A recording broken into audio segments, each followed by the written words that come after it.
Hey everyone, you are listening to Sacred and Profane Love, a podcast in which philosophers, theologians, and literary critics discuss how literature can help us think more deeply about love, happiness, and meaning in human life. I am your host, Jennifer Frey. I am an assistant professor of philosophy at the University of South Carolina. You can follow me on social media. I'm on Twitter at Jen Frey, and I'm on Instagram at Professoressa Frey. You can also follow the podcast on Twitter, where our handle is Eudaimonia Pod. I'm thrilled to announce that Sacred and Profane Love is now a member of Lyceum. Lyceum is a new app that hand curates educational podcasts so that you can listen to and have great conversations about them without having to do the hard work of finding them yourselves. In my family, we are huge fans of Lyceum, which even has a lot of great educational podcasts for kids, which is especially helpful during this time of universal homeschooling.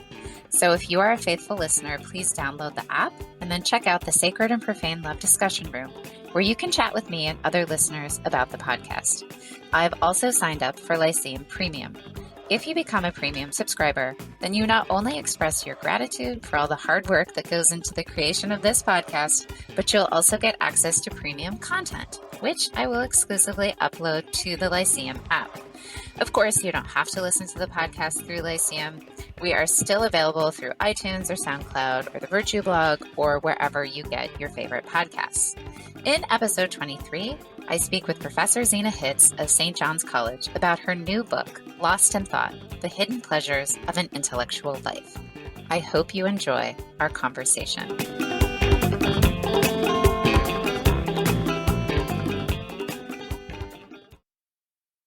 Welcome back to another episode of Sacred and Profane Love. Tonight, I am thrilled to be joined by Professor Zena Hitz of St. John's College in Annapolis. Zena got her BA at St. John's, and then she got an MPhil in Classics at Cambridge and a PhD in philosophy at Princeton. She's been an assistant professor of philosophy at Auburn and also the University of Maryland, Baltimore County, and now she is back at St. John's. Welcome back to the podcast, Zena. Oh, it's great to be back, Jen. It's so last conversation, so I'm excited to be having another one.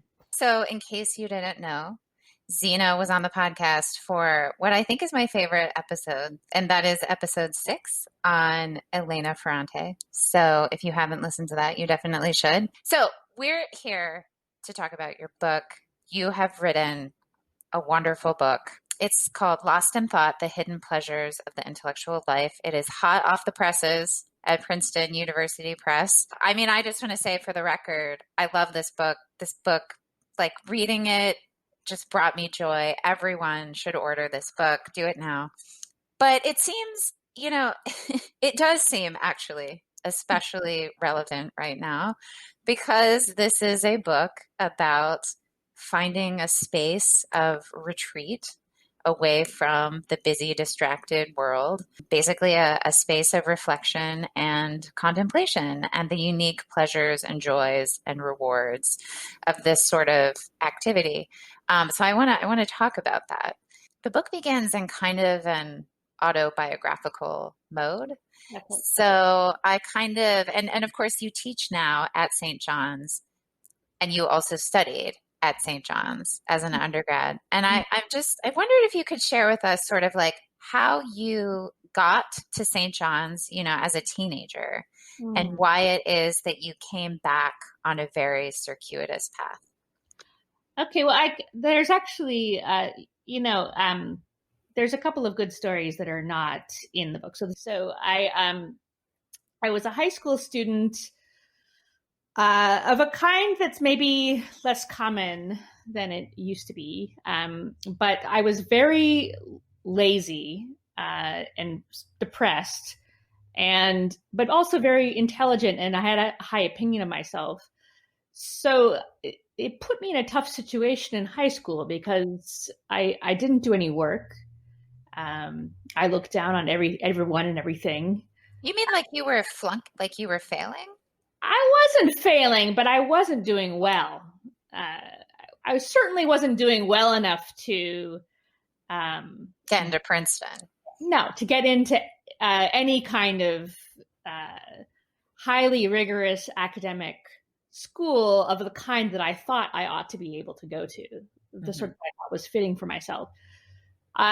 So my college counselor, who grasped this instantly, before I did, suggested the University of Chicago, which at that time accepted people of the type that I was.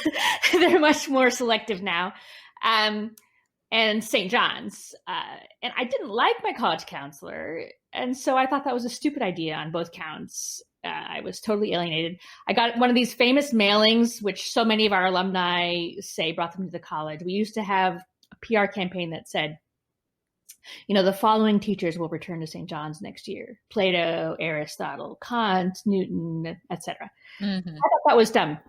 So I was totally uninterested. And then I got in so I was a junior in high school, and I got invited to an academic summer program run by something called Playwright Association, which still runs summer programs on college campuses in different parts of the country. And they had a selection of courses you could take in the summer at different places. And there was one at St. John's. It was the first year that they ever offered it. They offered it they had it for about 5 years there. And the description was just astonishing. It was like nothing I'd never read. It was, we're going to look at literature and science and ask questions that seem unanswerable and answer questions that seem unaskable. And it was all over the place. And the reading list was all over the place. So I signed up for that one. I turned up in Annapolis in June after my junior year, and we started off reading. They started off as high school students with the Fragments of Parmenides, which is hardly. And then we moved on to the Timaeus and to Aristotle's Physics. So the Timaeus, exactly, just that's pretty wild. This is part of what I think is the splendor of St. John's. There was no sense of somehow these books were too hard. Nothing is too hard. You don't do anything to treat the student like they're anything less than a full adult capable of swimming on their own, even though of course they can't, but it's better to treat them that way. So anyway, the instant I was in one of those classrooms reading this kind of stuff, I was like, this is the life for me. I love this place. I never want to be anywhere else ever. So it was very much a sort of falling in love type moment. And I actually, it was a few weeks later, and I couldn't sleep. I was lying in my bed in the dorm at St. John's. And I thought to myself, I don't want to go back to high school. I want to come to St. John. I want to stay at St. John's. This is what I want to do. I don't want to go back. I wonder if there's any way that they would admit me now, for the fall. So I went over to the dean's office the next day, who was Eva Brand, who's one of our better known teachers. And she said, "Oh, are you serious?" And I said, "Yes, I'm serious." So she sent me over to admissions. I filled out an application. I applied in July. I was admitted a week later. Oh my goodness. Financial aid package emerged out of nowhere. And I called my parents. I told them I was applying, and I think they were like, "Oh yeah, sure. Okay." And then I said, "Well, look, okay, it all came through. I have everything I need and I'm going." And then they sort of started to flip because they weren't really quite ready, I don't think, to have their daughter leave their nest. But anyway, that was it. I was 17 years old. I didn't graduate from high school. That's amazing. I'm so jealous. Straight to St. John's. And, it was mixed in some ways. I mean, I was too immature, really, to be in college. And my work habits were still very poor. They were poor for quite some time. Yeah, but let me tell you, staying another year in high school would not have improved that situation. I don't know. Anyway, but so that was that. And that's amazing. And it was also, really was, I think it comes out in the book a bit more, it was a transformative experience for me. It changed the way I looked at things. I met people of a kind I'd never met before. And I was really, especially by the kind of care that my teachers showed me, I was really treated like an adult, like a serious person. And I started to believe that I was an adult and a serious person because they treated me that way. Mm-hmm. And I also just fell in love with, reading books and talking about things. And I developed something which I think is still with me. And I'm happy to say, I think it is reflected a bit in the book, that I'm very much in the among philosophy people, philosophers, which is my background, even though I'm doing all kinds of things now. I like the search. I get irritated when I get an answer. Right. So I always like to be in that space where I'm uncomfortable and uncertain and where I don't quite know what I'm looking for. And that's definitely something that St. John's breeds in its students. So I really learned my taste for it there, I think. And it's stayed with me ever since. And I still like to be in these positions of uncertainty, and I always prefer the questions to systems or to theories or to complete arguments. Those kinds of things have never been particularly attractive to me. I'm very skeptical. I always think there's something wrong, and it's more fun anyway to try to take things apart or just throw yourself into something where you're not quite oriented. What in particular that you were reading do you think really created the spark? I actually went to a pretty good high school. So, and there were some philosophical moments for me in high school. One of them was, I remember my U.S. history class. The teacher gave us these readings from a pro-slavery author from the Civil War era. And it was very cogent and coherent. Wait, who was it? Was it the Creed of the Old South? No, George Fitzhugh. Oh, okay. And it was very cogent, coherent. It was a good argument. And the moral results were absolutely appalling. And I had no illusions about that. So I think that was a moment where I realized, I could be living under a complete set of illusions. There's no reason to think, and it would sound good to me, and I would be able to use my intelligence to justify something that was in fact unjustifiable. I think that was really how I got into philosophy. Literature ends up, unfortunately, sometimes being over philosophized. So it was the spirit of the place that was philosophical more than any particular work of philosophy, even though, of course, I liked philosophy. So you go to St. John's a year early and you graduate, and then you go to Cambridge. Is that right? Yeah, to study classics. Yeah. And what were you wanting out of that? Well, I didn't quite know what I was doing. I had the common experience of a lot of St. John's grads in not really quite knowing how to function in a professionalized academic world. Only I was very lucky because by sheer chance, I ended up in this, super elite, high-profile classics program for a year, and it was chance because their admission standards, I think, are, in American grad programs, the admissions is very difficult, but it comes with funding. In England, the admissions is not so difficult, but the funding is impossible to get. So I got in without funding, and then my aunt swept it at the last minute and paid for it. So it was two pieces of crazy luck, not to speak of the luck of having even heard of the program to begin with, which wasn't something I would have normally known about. Anyway, so here I was, fresh out of St. John's, fresh-faced, and in this very competitive, I don't know how to put it. Yeah, it was a strange environment to be put in from St. John's. Very, very status focused. It's academia. I mean, it was anyway. I met amazing, wonderful people, and I got a kind of training that very quickly that I think would have been hard to get any other way. But I also saw, I think, some of the darkest things that I've seen in academia, even since then. Right. There can be kind of in British academia. There's a kind of love of cruelty that I have not seen anywhere else. And I was in the Princeton philosophy department, which is supposed to be a super aggressive, cruel place. I never found it that way. Yeah.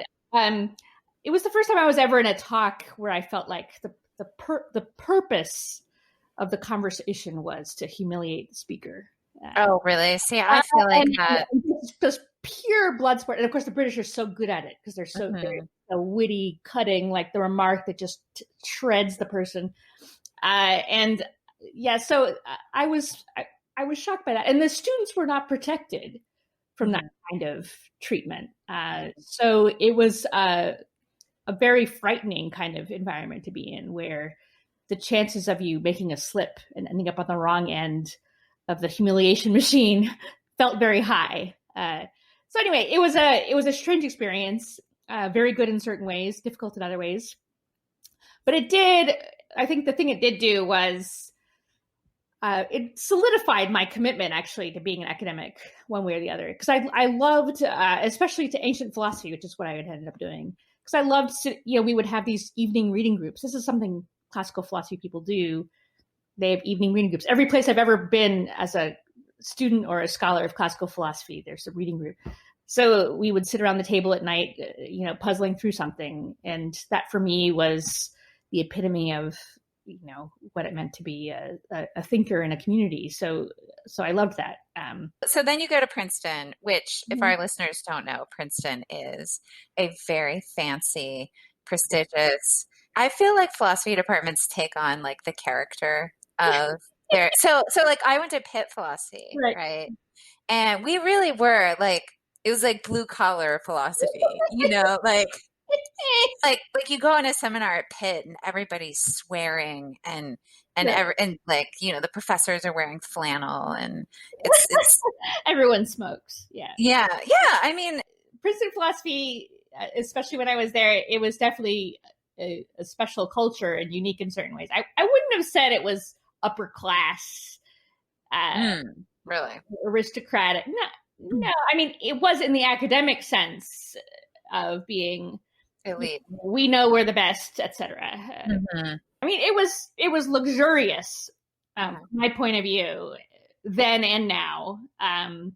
There was more than enough money for anything you could ever want, and people had nice houses, and we ate well, and things like that, and we traveled a lot. So it was definitely. I'm not denying that it was a highly, highly wealthy, fashionable word is privileged environment.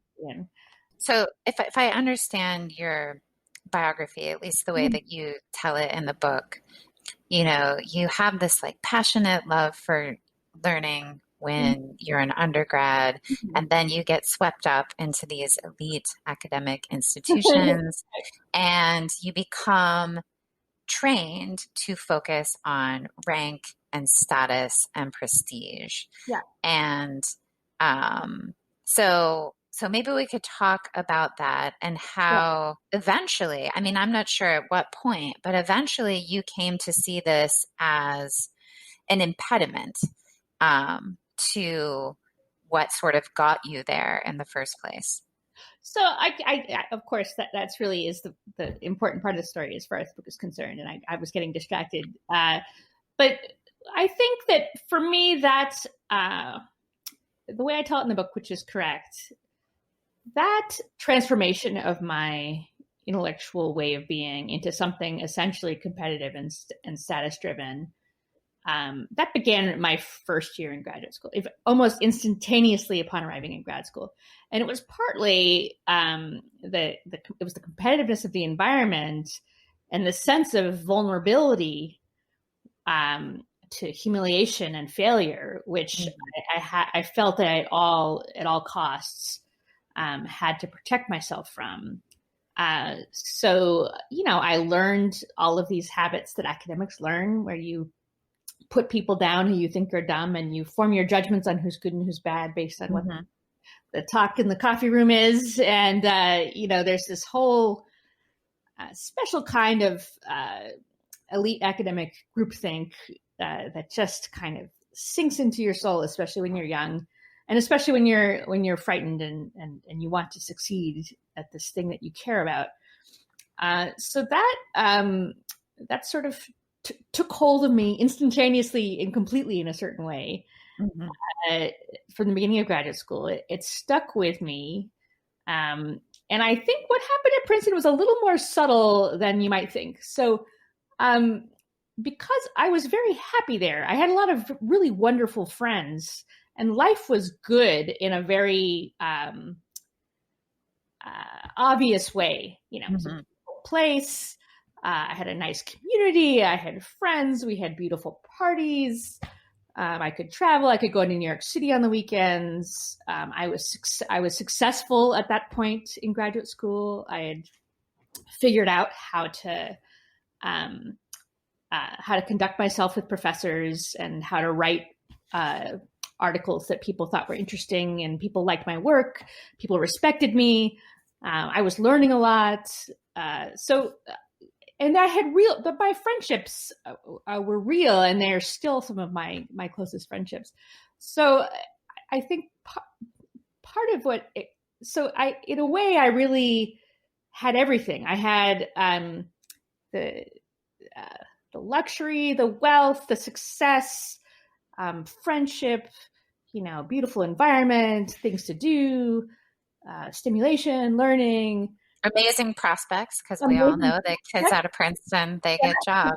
And what happened was, as I relate in the book, something which I think affected a lot of people in a very similar way, which was that the World Trade Center was bombed. Right. And it had a immediate, total, shocking effect. And I think it made me feel that my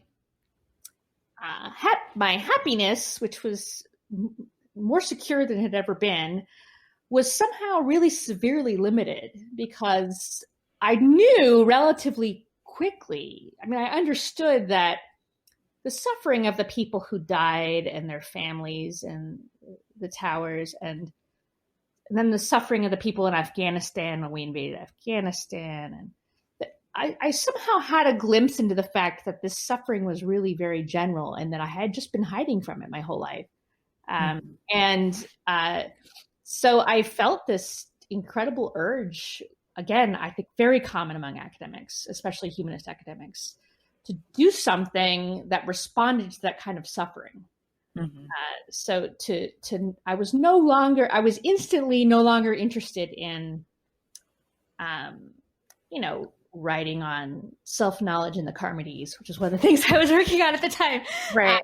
Now I think, that was a great project, and why didn't I spend more time on it? But at that time, it just seemed like the stupidest thing in the world, and I needed to be doing something that was connected to real people's lives.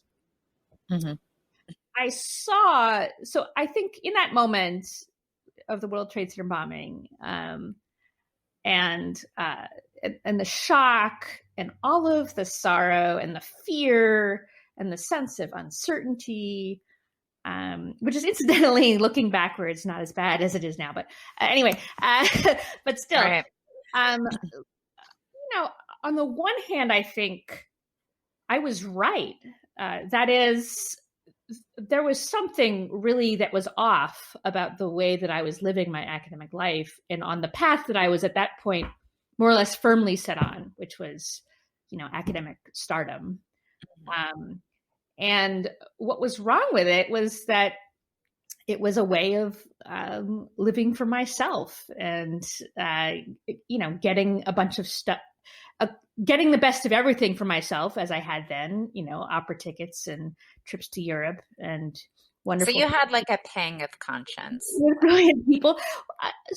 It was a real pang of conscience. And I thought, but, I don't want to live like this. I want to be connected to people who are suffering, and not just running from it, and building a sort of cozy nest of wonderful things and pretending that's all there is. So that was really right. I had an insight that was very profound and very transformative at that point.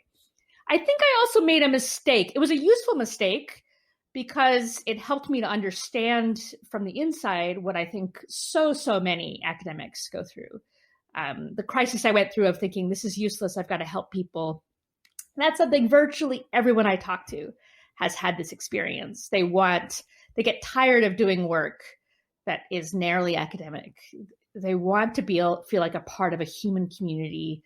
They want to be connected to the poor and the suffering in their community. They want more of the richness of human life, and a sense that what they're doing is, pushing back the darkness a little bit, or something like that. And so I think that one of the very slow revelation that took about 10 or 15 years, really, for me to untangle, was that was a kind of mistake, because there's a way of doing intellectual work, doing academic work, teaching, studying, and learning, which really is pushing back the darkness, which really is a form of loving service. It's not in principle different from working in a homeless shelter, or certainly not. Maybe different in the sense of maybe being somewhat better than working in a certain kind of large bureaucratic human rights organization, which is where many people of the kind I was might have ended up after that. So that's in a way the meat of the book is getting, and of my original work on these topics was how to get from this very natural thought that academic work is pointless. It doesn't help anybody. It's self-indulgent. It's a way of scrabbling for status, which is, that we might not have been able to get elsewhere. So academics are often people who have, failed in athletics or in love or in making a lot of money, and so this is where they get their status. So how I got from that point of view of thinking of intellectual life as being useless and self-indulgent to thinking that it was really actually properly understood, properly undertaken, really a form of loving service as important as any other, and so crucially important for our communities, and absolutely worth doing, not necessarily more than any other helpful human activity, but among all of those useful things, it's essential. Right. So that was what I wanted to try to convey. I know you have questions about that. So. Yeah. So I kind of want to get into, I guess, what would be the foundational concepts of your book. So like, what is intellectual life? How do we think about it? How do we think about its value and its contribution? Like, why is it important? What are the unique pleasures of that sort of life? Pleasures in the title was not my idea. But anyway. It's okay. Fought, but I could not win. The marketing department won. So there you go. Oh, I see. Well, but you do still talk about the sort of joys, of the intellectual life. But I kind of want to get into this by talking about Joseph Pieper, right? So Joseph Pieper wrote this book, which I'm sure you have read, called Leisure is the Basis of Culture. Yeah. So Pieper doesn't want to use the language of work. He's very averse to talking about intellectual work or the intellectual worker. And he sort of has this critique of Kant and Marx as this, like, they want to make everything into work, and they want to say the value of intellectual work is that it's like hard, it's a kind of labor, right? And, he wants to say, no, it's not work. It's actually like kind of useless. And actually the best things in life are totally useless in some sense. And he thinks this is like fundamental to the conception of the liberal arts as opposed to the servile arts. The university as being the special provenance of the liberal arts in particular. So we don't want universities to become trade schools. He presents it as a contrast. And I wonder to what extent you agree with Pieper's point of view and disagree. I mean, obviously you're big on leisure, right, and you think that intellectual activity, let's just call it activity, is valuable in its own sake, not for the sake of something else. So I think the simplest thing to say in response to that question is that I tried in the book to be as simple as I could, which I think for philosophers often comes off as, and may actually be, a certain kind of sloppiness. So I'm not particularly interested in making fine distinctions between the use of the word work and the use of, so I'm not interested in having a fixed terminology. I agree with Pieper 100%. I'm very much in Pieper's line in terms of thinking of the work of the quote unquote work of the mind as the activity of the mind as being fundamentally leisurely and not useful. That I do agree with, and I try to defend that in my own way. But I also sometimes use the term intellectual work because, what do I do? When I'm teaching my classes, is that labor in the Marxian sense? Well, no. But is it work? Yes, it's work. Is it loving service? Yes, I hope so at its best. And so since a lot of the people I'm writing for are people who do some kind of actual work that's intellectual work, they're critics, they're journalists, they're academics, they're teachers. They design curricula for their dioceses or for their school districts. Mm-hmm. These are people that are doing the work of the mind in a way that's connected with the community in some way, and that seems to me a perfectly legitimate form of intellectual life as I understand it. Now, I talk in the book extensively, and I have it's a point dear to my heart that you don't need to have a job or a profession dedicated to specifically dedicated to the intellect to live an intellectual life. So one of my favorite examples, partly because the book is not as well known as it should be, but it's John Baker, who is this office worker in Essex in the 40s and 50s into the 60s. He worked for the Automobile Association, which is the British equivalent of AAA. I think it was pretty boring work, office work. But that wasn't really what he did. What he really did was look at peregrine falcons and ride around on bicycles in all of his spare hours, looking at them with eyeglasses, taking notebooks, mapping them, counting them, cataloging them, and reflecting on what they meant and what it meant for him to be out there looking at them. And ended up writing this wonderful book called The Peregrine, which is one of the books I hope that everyone reads after they read my book. So someone like that, even if they never write a book, is living an intellectual life. They're living a life of contemplation. And I think that there's tons of people who live like that, but they don't acknowledge to themselves or value in themselves this thing that they're doing, which is so essential. So in a way, what I'm trying to do, one of the things I'm trying to do in the book is to bring together these two groups of people. On the one hand, your ordinary person who might have a menial job or a very, very boring job, or maybe just an ordinary job, but their real life is going on somewhere else. They're an amateur botanist. They collect bugs. They read speeches of Lincoln, whatever. There's tons of people like this, bird watchers. Yeah.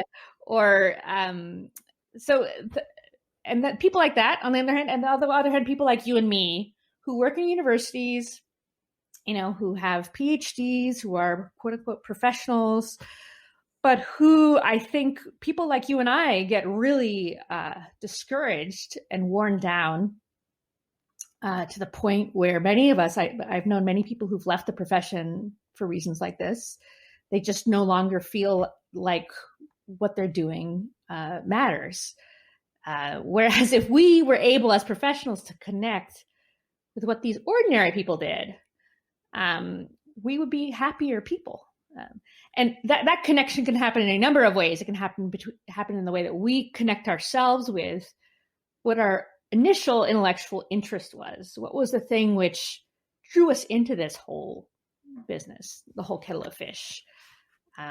It wasn't, handing out B pluses, and it wasn't building critical thinking skills in the people of tomorrow so that they can build the economy of the future. No, absolutely. That's not why we did it. I mean, that's a good thing to do. Sure. I guess, depending on how you build the economy of the future, it's a good thing. But it's not, it's just not why we're in it.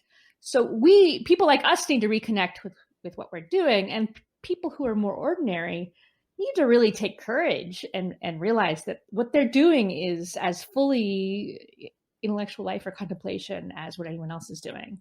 It's like all of these essential things, like the things that are most essential to human life, they're not attached to high status and they're not rewarded, right? So like parenting, not a high status gig. We're so habituated to thinking of value as use value, right? You know, we want to put a price on everything. We want to give an account. And of course, I think you talk about it a little bit in your book, but that's the way intellectual life and the sense of academic work has become, right? You don't get any credit from the outside world. And as we all know, if you know, in the social context, you tell someone, oh, you know, I stay home with the kids, and it's like, you know, no one thinks that's an exciting, dramatic, beautiful, wonderful, fascinating thing to be doing. So I think that's in a way at the root of a lot of difficulties that I talk about in the book. And I think there's two different kinds of difficulty, actually, because there's, on the one hand, there's the metrics-driven bureaucracy that I think many professions now, maybe all of them, have to deal with. Mm-hmm. I mean, I remember, like, if you watched The Wire as I did, you know. Oh, it's the best TV show ever. I was completely obsessed. But the police have to have these metrics, right? They've got to, like, you know, juke the numbers in order to get their money and their funding and to keep things going. Mm-hmm. And those metrics get disconnected from the real goals of what they're doing. Mm-hmm. And that happens to teachers, it happens to academics, it happens to everybody. It's, in a certain way, I think, one of the, you know, I don't even know how to think of it as a political problem. It's very serious. It really affects everyone's life. It's a major deterioration of our communities. But no joy and metrics. I think it's general to a lot, or maybe all, the professions in the U.S. and in Europe right now. But the other difficulty is this status thing, which I think is independent. And that, I think, works on the topics we're thinking about in the following way. That is teaching, which is probably the fundamental loving service of an academic life. It's passing on to the next generation the habits of mind that you received yourself. And whatever is good about literature, philosophy, or mathematics, or whatever it is that you're teaching, history, you want to preserve that for the next generation. You want to pass it on to them. Mm-hmm. And in the process, actually, you learn a lot, as we all know. But that is an extremely low status end in academia. So, nobody cares. The university I know of, apart from mine, which is very, very niche and very weird, the higher you are in the totem pole, the less teaching you do, and the teaching that you do is less demanding. That's right. And so everything becomes about research. Mm-hmm. And research too, and then research is not just about metrics. It can be, depending on your kind of institution. Sort of, I think, like a second tier institution, it's going to be about the metrics. A top tier institution is going to be like your reputation. You know, are you one of the, you know, what was the thing they used to ask people at Harvard when they went up for tenure, right?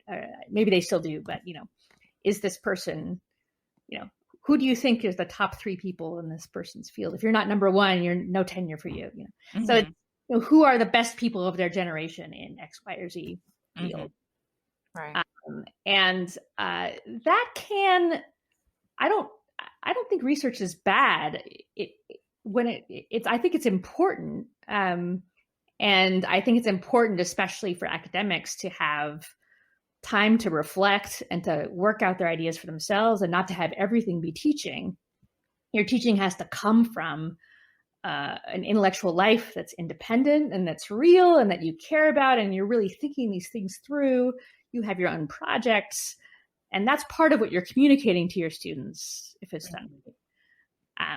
but I think that the research, the way that it's valued in these in top research institutions, has gone well beyond that, and it's no longer really connected to any kind of service in a lot of cases, unless that happens to be the kind of person that you like to be, you know. So, and it's not necessarily deeply rewarding contemplation either. It can be, again, depending on how free a person you are, and you know how much you determine your own projects.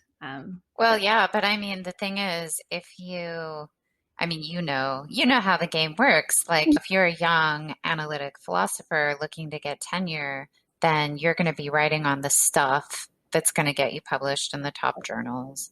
And you're going to be hanging out with the right kind of people who are going to be able to write you letters. I found that incredibly limiting. Yeah. At first, that's how I was thinking. I'm like, okay, I've got to play this game. And I was just absolutely miserable because I didn't actually care. I didn't think these were the right questions to be asking. I didn't actually care. And then I got lucky in that a kind of revered elder in our field, we did this huge project together on virtue, happiness, and meaning of life, which are not the questions to be asking if you want to get in the shiny places, right? So here I was talking to economists and theologians and literary critics, just like all kinds of people, and just asking these like vast kinds of questions that like Socrates would ask, you know. Right. You know, I'm just like, I can't go back. Like, there's no going back for me. My first job was like a super fancy postdoc at a fancy place, but then my first tenure track job is at the University of South Carolina, which is not a super fancy place, but that also was a kind of liberation. And I thought, you know, we can keep running like the prestige race, and like we could probably do it, you know, or we could be happy, like which was it going to be? So you make this argument in your book, a very old-fashioned argument, that there is this deep connection between the kind of freedom of contemplation and happiness. So why don't you give us the elevator pitch? So I haven't been in an elevator in a long time. What's an elevator again? Yeah. It sounds really unsafe. Your 2-minute Zoom speech. How's that? That seems really relevant, right? Well, I think, it's funny when you put it that way, when you put it that simply, then one of the things that happened to me in this book is that it's a miracle that it actually reads at all coherently, because every time I actually try to think in a direct way about one of the central questions that I express an opinion about, I get this kind of vertigo, and I'm like, I don't know. What does contemplation have to do with happiness? My guess is the same, but how? I don't know. I don't know how it works. You get someone who has more detailed mind to work that out. So let's put it this way. We're not happy. We could start from the negative, which I think is in a way easier to see. And it's actually, I think, the way a lot of people figure things out. We're not happy chasing status. Not ultimately. We're not happy spending our entire lives pursuing goals which are not, in the traditional sense, ends in themselves. So if I'm pursuing money, if I go to work to make more money, and then I spend my money on supporting my way of life, which is dedicated to making money, my life doesn't make sense. And I might not be able to see that first. I may be able to live like that for a certain period of time without seeing it, but it eats away at me. And because you don't have an answer to the question, like, what's it all for? Exactly. So people need some core activity in their lives, which everything else is for the sake of. And that could be loving relationships. It's very common, family. It could be spending time down outdoors in nature and bird watching and your botany. It can be thinking about things. It can be studying. But it has to be something which isn't for the sake of the results. otherwise you end up in these traps where what you're doing, what you've dedicated your life to is never going to satisfy you because it's not supposed to. It's supposed to be for something else. So it's a mystery about human beings, how we can do this. So how can we take something which is really a means to an end and treat make it an end in itself? Yeah. I mean, it's interesting just because we were just talking about bureaucracy. It's a similar thing with bureaucracy. Now, good bureaucracy is a means to an end. But we all know it just becomes an end. That's right. Is checking the boxes. You thought it was checking the boxes was going to make the work go better, but then the work starts going to heck, and all you're doing is checking boxes. So I think there's something in us that does that, and we're not happy unless we find a way to fight it. And to carve out for ourselves something valuable and good and true that we know is what really matters to us. Don't you also think that contemplation, I mean, so like these other things you mentioned, it's an end in itself, but you think it gets a higher, right? I mean, it's higher than some of these other things. I'm actually very careful not to say that. I do think that if you extend the notion of contemplation out, let's talk about that. Yeah. So part of why I resist doing that to begin with is because I'm an Aristotle scholar. So a lot of these thinking, it doesn't come from Joseph Pieper directly. He gets it from Thomas Aquinas. I get it from Aristotle. The distinction between work and leisure and the idea that happiness is leisure, it comes from him. Mm-hmm. Or maybe there's roots in Plato, but Aristotle's the clearest about it. But he thought that contemplation was philosophy of the kind that he did. And he thought only a few people could do it. And that was that. So only a few people could be happy. Mm-hmm. That's my understanding of Aristotle. There are people who try to soften it up and reinterpret it so that it's more cuddly. I think that's what he thought. Aristotle is not very cuddly. Well, I mean, I love him, but he's not. In certain ways, he is cuddly. But I think in this respect, both he and Plato, they're cold as ice. There's a best way of life. It's philosophy, and chances are you're not going to make it. Yeah. Well, definitely, we're not going to make it. we can barely think. We can barely think. Well, we have some rational capacity. It's just not very. Anyway, there's also misogyny, but that's a different question. So I think Pieper also does this, and I think it's a good move. It's a move that I try to adopt, to say that contemplation is much more than just doing philosophy of the kind Aristotle did. Right. There's contemplation in loving relationships. Now you might think that that's totally different. No, it's not. It really isn't. You're contemplating this other human being or these other human beings, if there's more than one of them. And that's part of what makes it profound, is that sense of mystery and wonder, and you're in the presence of something which you don't quite understand, but which unfolds itself to you piece by piece. Right. I mean, I think Aquinas is more cuddly in this respect. I think that's true. Because Aquinas is very cuddly. I cuddle up to Aquinas like every night. But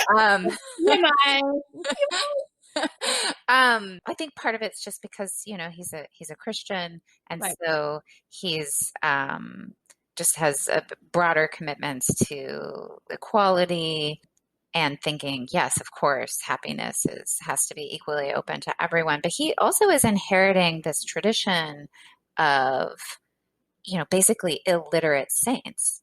Now, right. Saints, if any, I mean, the saints are happy, right? They have so they have to be contemplating. Also, right. They are not philosophically trained. So he's going to have to, for all sorts of reasons, he's going to have a more capacious account of that. And I think it is for Aquinas loving vision.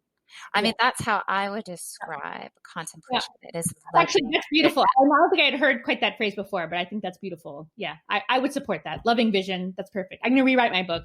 And Yeah, when it was second edition. loving. In fact, that's a good title too. The second edition. No, I agree with that, and it's for similar reasons, because I too am a Christian. I too am an egalitarian. And it's not just that I feel bad for people who can't be happy because they don't do philosophy. I don't actually think it's true. I think that there are other kinds of contemplation. So if we broaden it out, I think, yes, happiness is contemplation. If we broaden contemplation out in that way. But in the narrow sense, it's not. And that's the more traditional sense of thinking that contemplation is the highest. Mm-hmm. Right. Is thinking that somehow it's for, the gold medal Olympics winners at philosophy. Right. So if we have the capacious, loving vision account of contemplation, why is it the highest? For me, the negative arguments are clearer. The positive argument in favor of loving vision as happiness and as the highest good, I honestly feel like I'm reluctant to say this, especially to a philosophy professor. It's almost like an empirical claim. So I think the way that I believe that is not actually through faith, and it's not through argument. It's because my experience and the experience of others whom I know, and everything I know about human life, from reading, from thinking, from talking to people, from all of the range of walks of life of people that you meet and talk to, this is what they love. This is when they're at peace, is when they have a loving vision of something that really matters to them. Good. No, I like that. I think truthfully, a lot of my thinking is like that. I think philosophers find it frustrating for that reason. I understand why, but I think for a lot of these kinds of questions about happiness, at some point you have to get a little bit matter of fact and really reflect on your experience and reflect on, for lack of a better term, the wisdom of the ages, and see what really resonates and what makes sense. It may not be really, there might be things which can't be really established by argument and aren't really strictly matters of faith. But I think, but if you work hard at it and think about it, it becomes clearly true. So clear enough, anyway. Clear enough. Right. One of the things that I really resonated with me in your book, resonates with my experience, I also think that it's true, is that the intellectual life in particular is a discipline, that it involves a lot of sacrifice and self-denial and a certain kind of asceticism. I wondered if you could say a little bit about that. So that I think is important, and it can be misunderstood. I think asceticism in general is not well understood, even by Christians who proclaim it like us.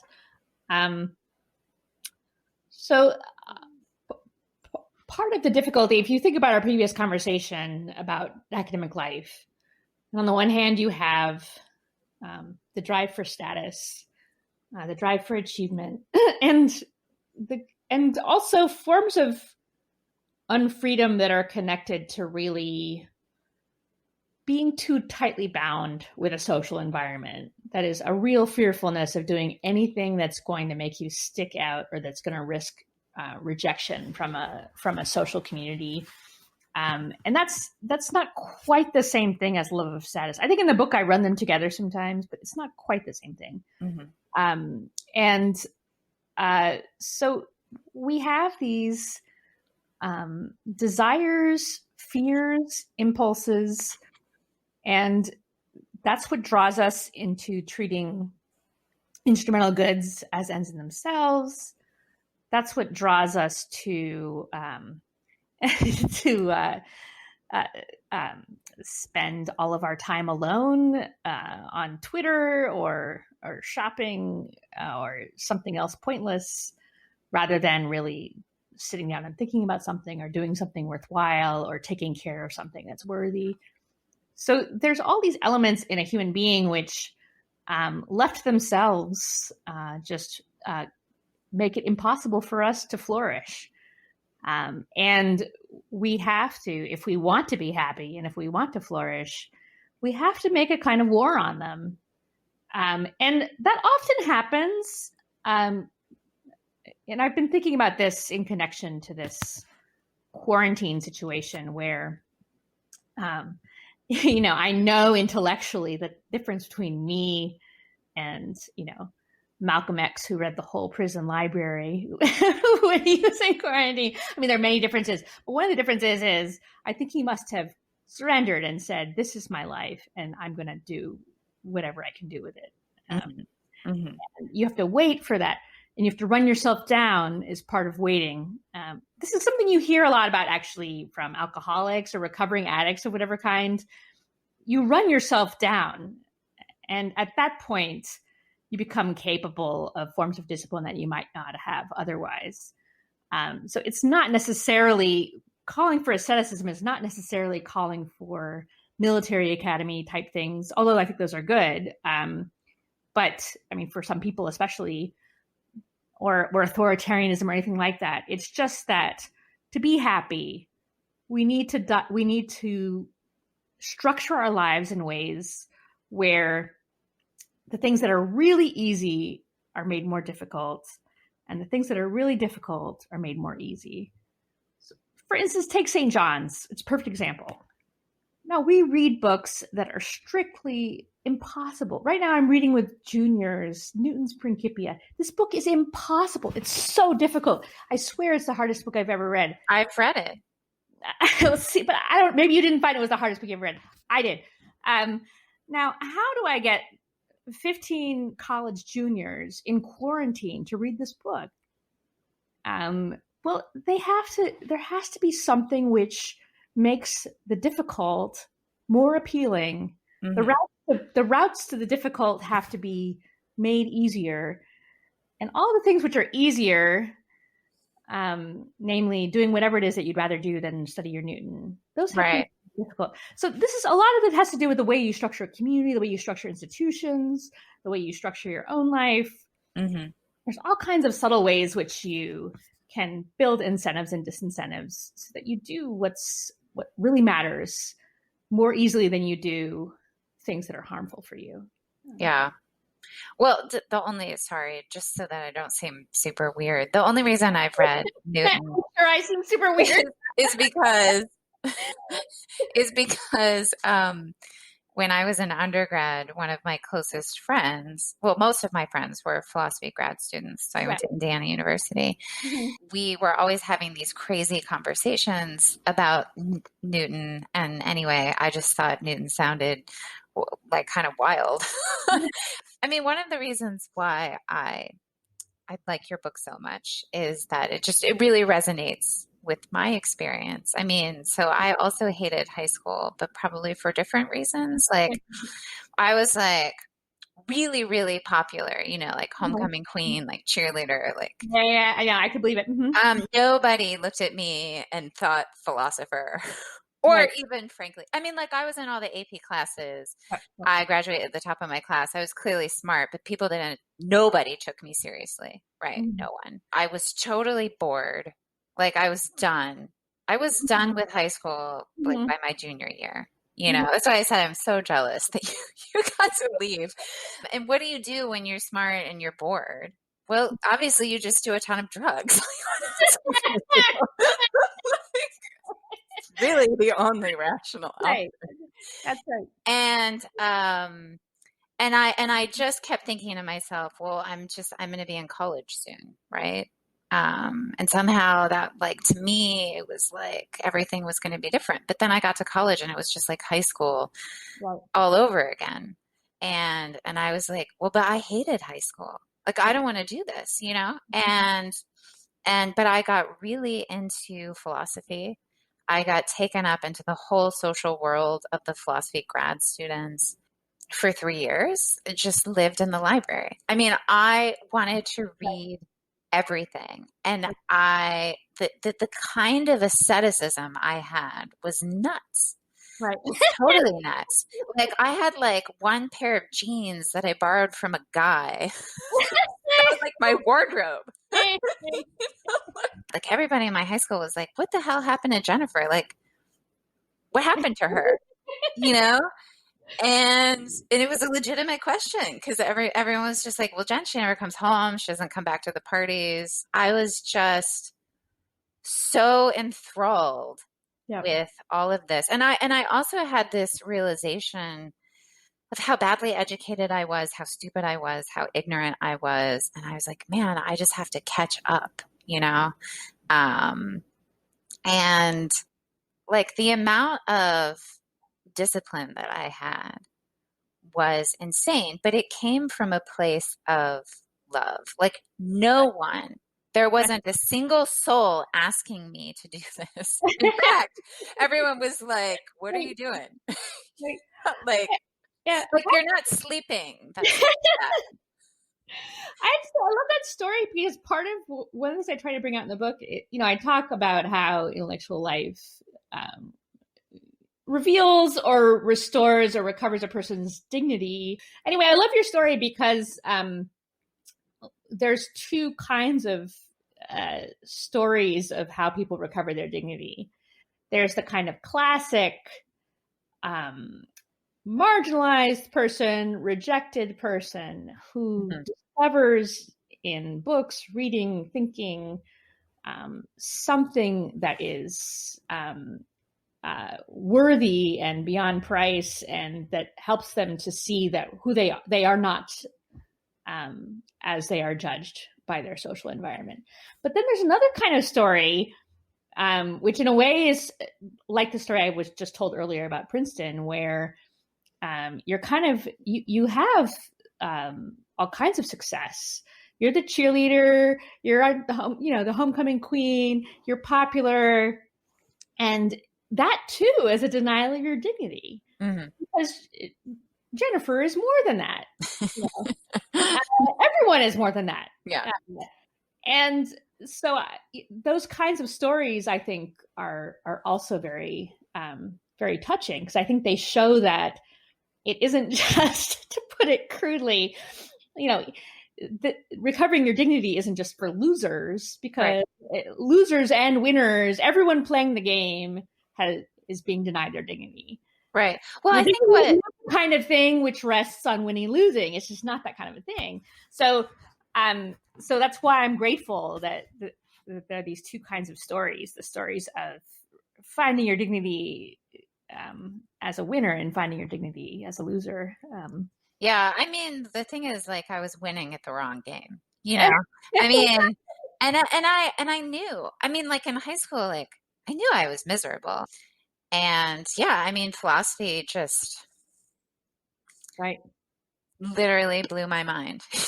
It's just like, this is what I want to do, but it was really terrifying because I didn't see any philosophers that looked like me, or from the kind of like working class background that I was from. Like my philosophy professors studied at like Balliol College and Harvard. And I'm just like, I'm just some girl from the Rust Belt. But I realized, like, what I really want is to be able to talk to these people, to like contribute to these conversations. And yeah, I mean, there was a rank and status aspect to it, to be sure, and I don't want to deny that. And that was really terrifying for me, because I was like, I don't see how I'll ever be accepted, because I don't have the habits of someone who's cultured, like I have all the wrong habits and dispositions. This is just a feature of human life, right? Rich people have good things. They have things like philosophical educations and the leisure to study literature and all other kinds of good things. And so our interest in those good things gets mixed up with our desire to be like rich people. I mean, it gets mixed up with social ambition. It couldn't be any other way. And the art of being an adult, it seems to me, is figuring out how to untangle the things which are really good and the way in which they're really good from whatever it was, that motive that might have rocketed you up there, that was less than something admirable. I mean, very human, but not necessarily why that thing really matters. Another thing that I really like about your book is that you go into figures that you think kind of embody your thesis. So you already mentioned one of them, like you talk about Malcolm X, and but you also talk about Dorothy Day. So I wondered if you could just say why you chose Dorothy Day and what sort of really stood out to you. I mean, like, why is Dorothy Day an exemplar of what you're trying to? Why is her life an exemplification? You know, a lot of people look at Dorothy Day and what they admire isn't her intellectual life, but her active life. Right. Well, she is an active person, and that's part of why I thought she was an interesting case. But I actually want to say something before that about why, because there is actually a reason why I wanted the book to have a lot of figures in it. Mm-hmm, yeah. A lot of stories and a lot of individual characters. So I'm going to say something about that, and then we can get back to Dorothy Day, because I felt that the difficulty that was facing that I had faced, and that other academics I knew had faced, was not somehow a lack of intellectual understanding that intellectual life was a good thing.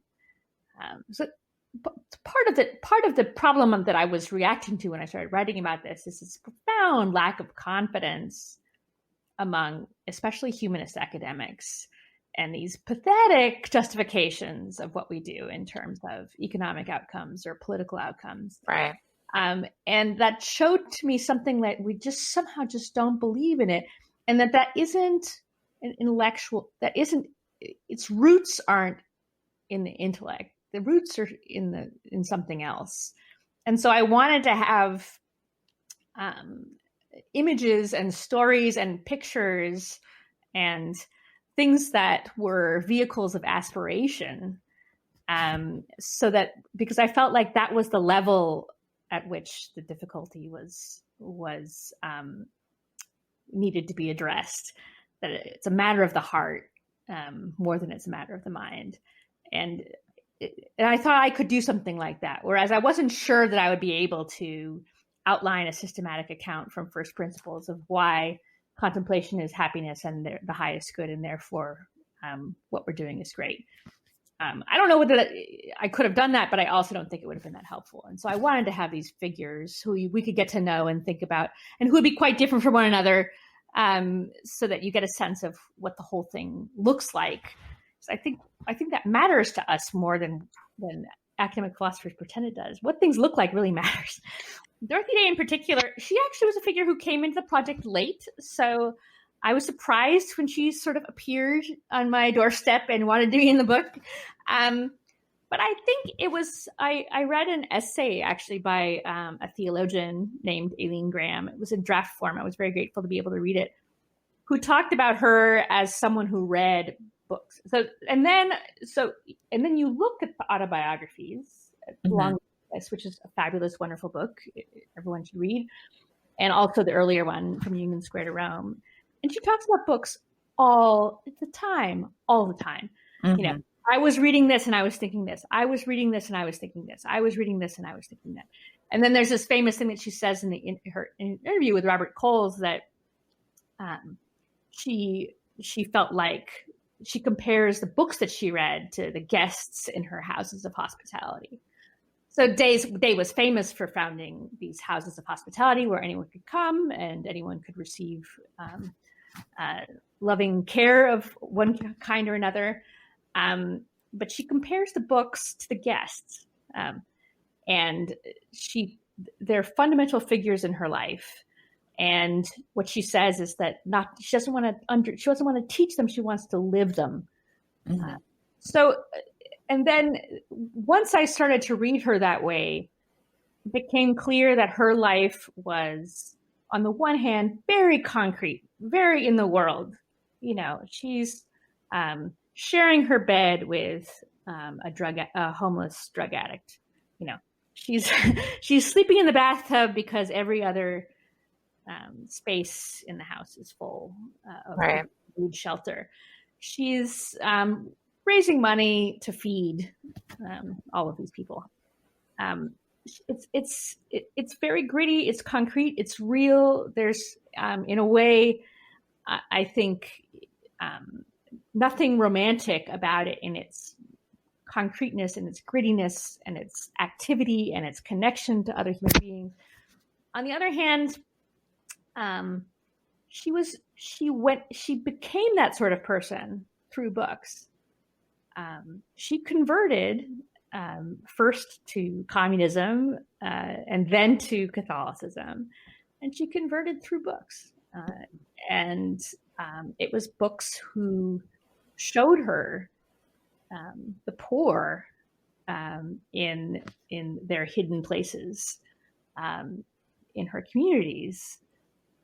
And so I was very interested in that. And I thought it was an interesting case for the kind of question I was interested in, which is, well, how does reading books help people? And it seemed like a sort of interesting answer to that question. As for certain people, reading books helps people because it changes them. It's their engines for personal growth. Mm-hmm. And that, personal growth is sort of the self-helpy term. Growth and virtue would be the more right. Catholic, a more philosophical term. Other interesting thing about Day is that she, and this connects to something I know you're interested in, so we can talk about it later, this contemplative spirit. Upton Sinclair, The Jungle, which is one of the books that she loved and had a transformative experience on her. It's not really a particularly good book, I don't think.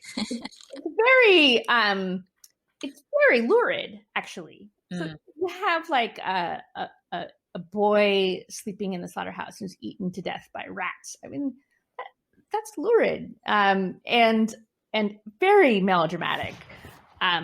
It's very interesting, and it had the effect that on many people that it did on Day, of just pulling up the curtain, and behind your middle class life, there's this enormous pit of suffering, and these people that are treated like absolute garbage. And once you encounter it, it makes a demand on you, and you have to live differently. Mm-hmm. But it's not a good book. So I think some of the other books that she liked, they were not that great. Mm. Now Dostoevsky, he's really good. Although also a bit melodramatic. I mean, Dostoevsky's not for everybody. So one of the reasons why she's where she is in the book too is I think she was a serious person. And so the books she read, she took seriously, and she made of them something, which maybe was more than what they were originally intended to do. Mm-hmm. And I want to make that possibility open. I mean, I teach in a great books program. So I believe that there are books that are an education in and of themselves. I believe some books are better than others. I think there are books which can teach anybody at any level, that are full of infinite riches. But I don't think, and I'm a big fan of those books, I think that education should be more focused on them in general. But I don't think they're necessary for reading to have that kind of impact on a person. I think a person who's serious can really chew up almost anything. But 50 Shades of Grey is really, something like that's basically pornography, or that's really just. It's like all those trashy romance novels with like Fabio on the cover. It's running a certain machinery in your passions. It's pulling you into the surfaces. There's no growth from reading something like that. Right. I mean, you could, I suppose, read it as a study of human nature or something. It would be hard work. It would be a very painful way to study human nature. I'd rather read something better. But you could, but it would be difficult. What is it to be a serious person? Does it mean that you have a contemplative spirit? Does it mean you have the virtue of studiositas, which you talk about in your book? So the virtue of studiositas, which is what I call the virtue of seriousness, is basically what I'm talking about. It is Day's sort of central virtue. She is just serious. It's the temperance of the mind. right? Studiositas. More than temperance. It's because it's passionate. This is where Aquinas places it. Studiositas comes in the treatise on temperance. It's one of the proper parts. Right. Right. The way that I want to understand it is not primarily through Aquinas' way, which is as a form of temperance. There probably is a way of saving both of these things, but I came at it through Augustine. And for Augustine, it's contrasted with curiositas, which is in a way just the vice of distraction, the vice of lurid fascination, the vice love of spectacles. That's what you call love of spectacles. Like you just want to see stuff go. You go to the gladiator matches, you watch spiders eat flies, you rubberneck car accidents. Get on Twitter. Like watch the lurid. You're like, oh my God, Trump said what? Total curiositas. So studiositas is for. He doesn't have it in those terms. I mean, it's studiosus. It's just anyway. That's really stupid. In Augustine, I think it's more clearly like you're directed at. It's going to end up being a little circular, given what we talked about earlier. It's being directed at the highest thing you can see. It's seeking your own happiness and seeking your own development and growth. And putting that above other things. So it's the opposite of distraction. It's focus. It's determination.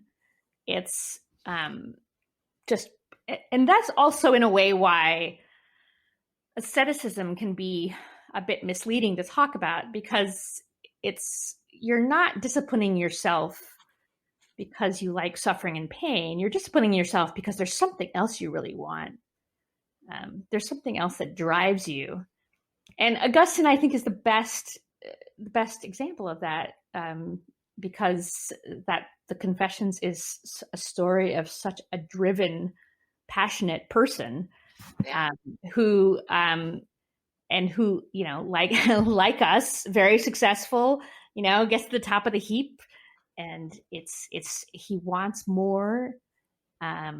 And that's connected with the virtue of seriousness, or studiositas. It's that passionate drive for what's real, what's more, what's better, and it's the engine that turns you away from your distractions. Right. And I mean, it's kind of like knowing how to pay attention, right? Yeah. Which isn't just not being distracted, but knowing what's worthy of your attention. And being able to attend to that. You also talk in your book about Augustine in particular on the pleasures of truth, on joy in the truth. So yeah, let's talk about that. Well, so I have this difficulty, which is I remember early on in this project, I was talking to one of my dear colleagues who was also one of my former teachers, and she said, "Oh, but isn't intellectual life isn't it just very pleasant? I mean, isn't that why we like it so much?" And I remember being sort of floored, because it wasn't obvious I had an answer to that. And distinguishing the pursuit of pleasure from the pursuit of pleasure in the truth. So I think the way Augustine thinks about it is that it's always pleasure in something. Right. So it really matters what you're taking pleasure in. Right. It's not hedonism. So it's not hedonism if you're seeking pleasure in the truth. But that doesn't mean that the pleasure isn't a significant motivator for you.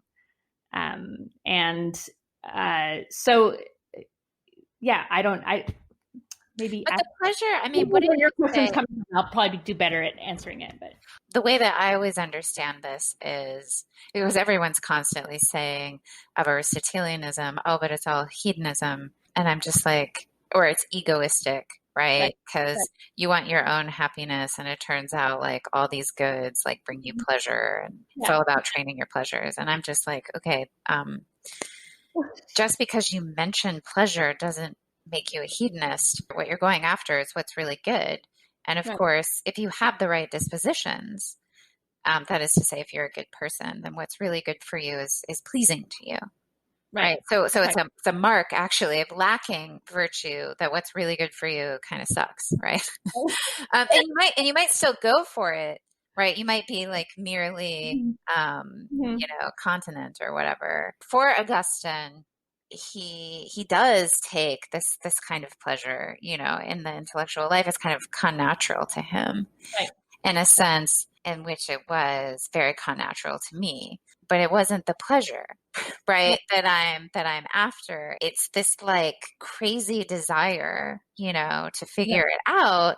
And then when you feel like you've figured something out, or you feel like at least you've made like some kind of progress, like it's totally ecstatic, And then, of course, you retain this in your memory so that when you're just a befuddled mess and you're like, I can't, like, what, like every philosopher has many moments where they're like, what the hell am I doing? Like, I don't know what's going on. I don't know why I'm even thinking about Leibniz. Or especially at the beginning of a project, you're like, I thought I could write about this. Why did I? But I see. Can I throw a wrench into the works for a second here? It's connected to my book, but it's something I think is really interesting, because I think what you just said about pleasure needing to be trained onto the right objects is that's just straight up Aristotelianism. It's got to be right. But I've always been puzzled as to what really happens to that in the fullness of Christianity, where we worship a crucified God, and where the suffering of the cross is central to our happiness. And I wonder, this is something I feel like I have not yet perfected as a writer or a thinker. I can move back and forth between Catholic spirituality and Greek philosophy, and sometimes they overlap. But a moment like this is one where I feel somewhat paralyzed. I don't actually understand. It's no longer true, I don't think, when you're undertaking a crucifixion of a kind that we're all meant to undertake. Oh, you mean like carrying my cross and stuff like that? You are. There may be joy in it. I just wrote a paper on this. Oh, really? Oh, fabulous! Oh my God! So you can explain to me. Yeah. The joy of the cross is not this. That doesn't feel to me the same kind of thing as. It's not. So what I end up saying, pleasure in the good, pleasure in a healthy meal. It doesn't feel like the right kind of thing. No, well, it's totally different. So basically the line that I take is that suffering is a part of human flourishing. You think that human flourishing is it's like being in the pleasure machine, except it's real, Right. No, that will never, ever be a human life, ever. Right. And so I draw a lot on like Alistair McIntyre and just the fact that human nature, for Christians, we would say human nature is fallen, but just in a very general way where we don't have to tie truth to revelation. Like, look, we're just vulnerable, interdependent things. Right. And so of course we're going to suffer, and we do suffer. You certainly don't have to seek suffering, and you shouldn't explicitly seek suffering for the sake of suffering. Right. You don't have to. It's going to find you all the time. So obviously it has to be part of our understanding of what it is for a thing like that to flourish. We have to have a conception of suffering well. And and for the Christian, that's going to take a very certain, that's going to have a certain conceptual framework where you unite your suffering to that of Christ on the cross, or Mary. And like we have a whole way of thinking about suffering that is centered in the crucifixion and the atonement, which ultimately does point to our happiness, our salvation. And we also have this idea of purgatory as like suffering has this positive effect in your soul if you let it. You have to learn how to suffer well. But see, I feel a bit like now I feel like I'm interviewing you, which is bad. That's not fine. You turn the tables back on me and have me. I'm the one that wrote the book. I'm on the chopping block. but I feel like there's different kinds of suffering. So there's the kind of suffering which is the kind of suffering that I underwent when, over a period of years, I gave up my, elite academic life, such as it was. There's the suffering of losing things that are not really good for you, but that you're very attached to. Mm-hmm. I think is very easy to explain. But the real joy of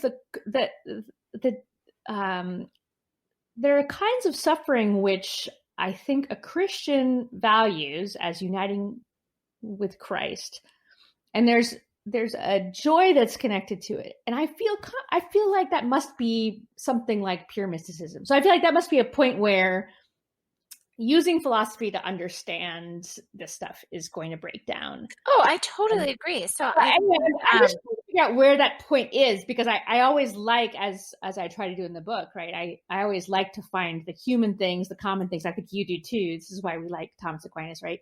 Find the human things, find the common things, find the natural things, which are things that are widely shared, and you skirt the mystical to sort of isolate it.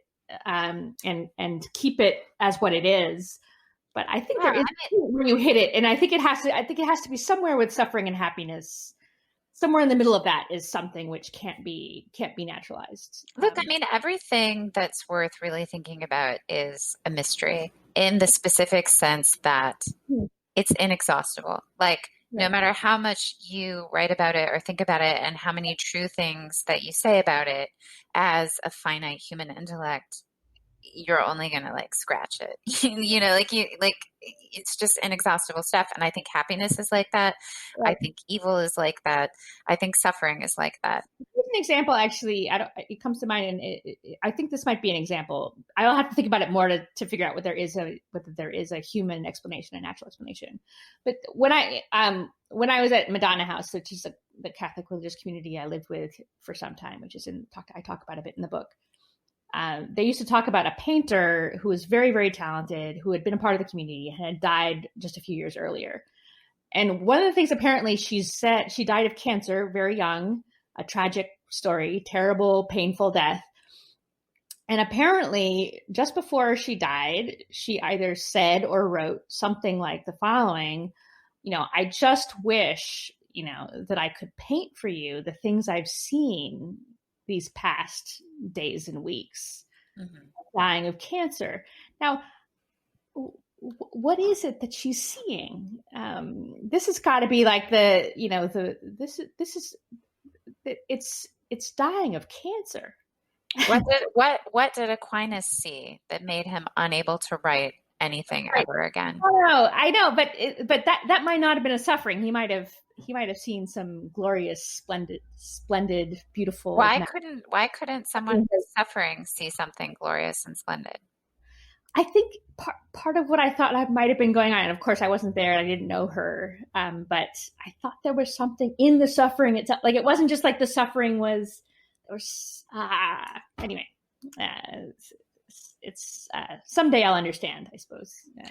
Flannery O'Connor has this really great quote that says something to the effect of, we need to understand that evil isn't a problem to be solved, but a mystery to be endured. And I think that's absolutely true. That doesn't mean that we can't, as philosophers, say important and true and necessary things about evil, right? That it's a privation, that we can make a lot of progress conceptually, and that progress is very important. I think philosophy is very important, but profoundly limited. I take the handmaiden view. I think Dallas, they have a soccer game apparently between the philosophy and the theology departments as the who's handmaiden contest. So yeah, I love it. So I don't disagree with that. But at any rate, at the level of nature and philosophy, I did try to make some progress on this question of suffering, because it is. In my own life, one of the things that drew me to philosophy was that I really needed to make sense of my own suffering, and I couldn't. you Right. know? And Right. I realized like I literally wasn't going to make it unless I could. I want to talk about your critique of university education. Okay. There's a critique of secular universities where you're like, look, we can't have these kinds of echo chambers or intellectual silos, but we also can't have this kind of like technocratic viewpoint diversity view Right.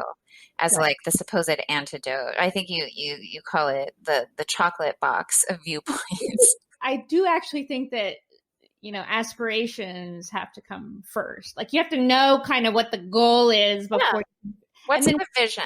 what practically you do on the ground just really depends on what your circumstances are. So I don't, and of course, as we both know, higher education may really be facing a kind of apocalypse right now, and we don't know. Maybe it'll pull through. Maybe it'll be better than it looks. But I so think I think it's it's going to be pretty a bad. weird time in a certain way to be talking about how to fix it because it's like, well, it's like how do you fix this dying patient? Well, it's got to survive first. So I actually don't. The brunt of my at the end of the book, there are two basic criticisms of higher education I make in the book. One is the one we've already talked about, where I think de-emphasizing teaching has really hurt the university. It's hurt the quality of the writing and the research people do. And it's, of course, hurt the quality of the training that the students do.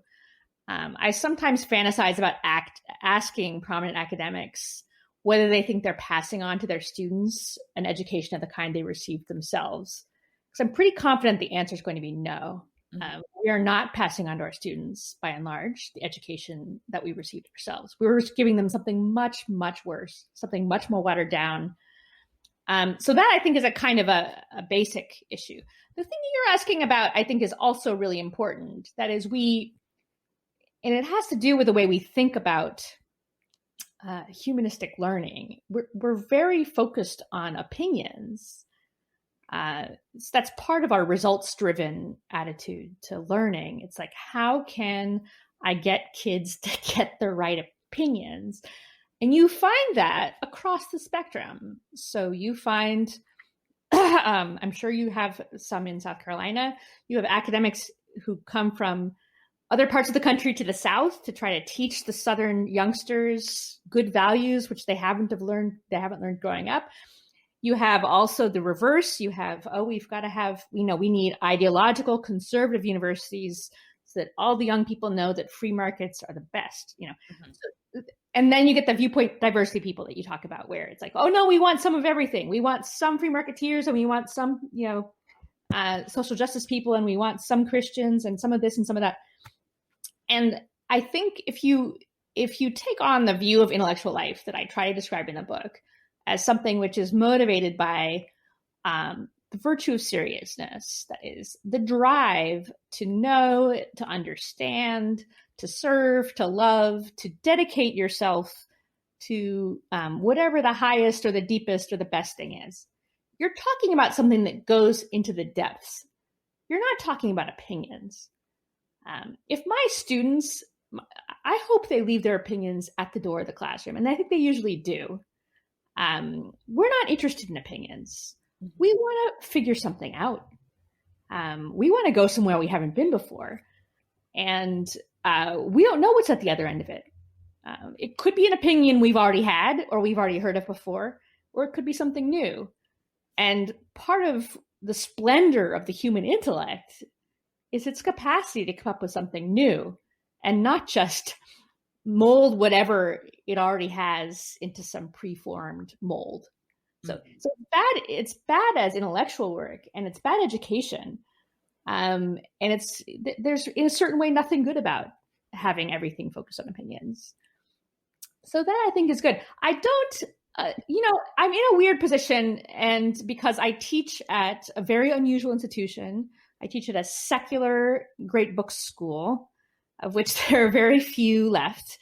The Great Books movement began in the secular world. It began in the labor movement in England and the US, and then it is now practiced mostly in Christian schools or in Catholic schools. But by conservative Christians, I would say that. Yeah, mostly. Yeah. So, but I go to a secular program.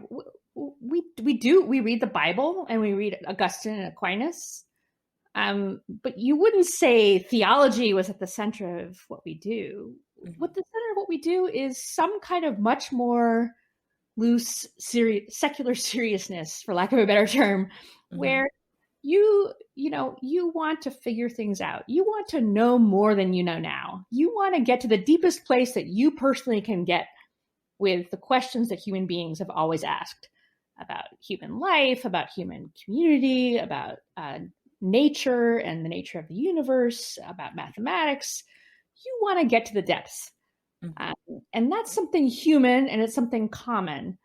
So I don't want to say, I kind of want to say, I suppose, every school should be like St. John's. We should have 10,000 St. John's. But that's something in me saying that. Well, no, it's not just that it's not going to happen. It's something doesn't feel right about that. Mm-hmm.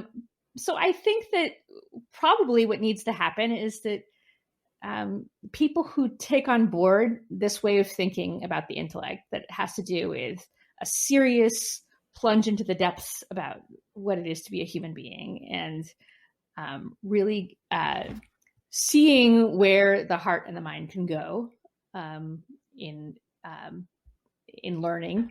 I don't know. Then we'll figure out the institutions, such as they are, will either adjust or develop as however they adjust and develop, and that might look wildly different in different places. And I think that would be good. I don't think there's one way of being serious.